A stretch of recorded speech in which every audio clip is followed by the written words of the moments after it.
கர்த்தருக்குள் அன்பானவர்களே, இந்த காலை வேளை உங்களை வாழ்த்துகிறேன். கர்த்தர் உங்களை ஆசீர்வதிப்பாராக.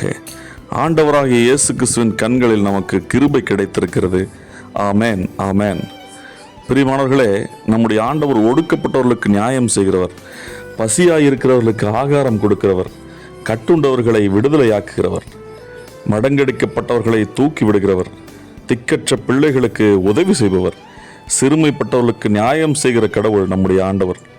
நாம் இருதயம் நொறுங்குண்டு அவரிடத்தில் சென்று, ஆண்டவரே என்னை வழிநடத்தும் என்று சொல்லும்போது அவருடைய வீட்டில் நமக்கு எப்பொழுதும் இடம் உண்டு. பிரியமானவர்களே, கலங்கி போகிறோமா? நம்மை தாழ்த்தி ஆண்டவர் சமூகத்தில் ஜெபிப்போம். அவருடைய மகிழ்ச்சி நம்மை நிரப்பும். நம் கண்ணீர்கள் யாவும் துடைக்கப்படும். திருமறை வார்த்தை சொல்லுகிறது, உள்ளம் உடைந்தவர்களை அவர் குணமாக்குகிறார், அவர்களுடைய காயங்களை கட்டுகிறார். நம்முடைய காயங்களை கட்டி நம்மை ஆசீர்வதிக்க வல்லமையுள்ள ஆண்டவரை இறுக பிடித்துக் கொள்வோம். ஆமேன், ஆமேன்.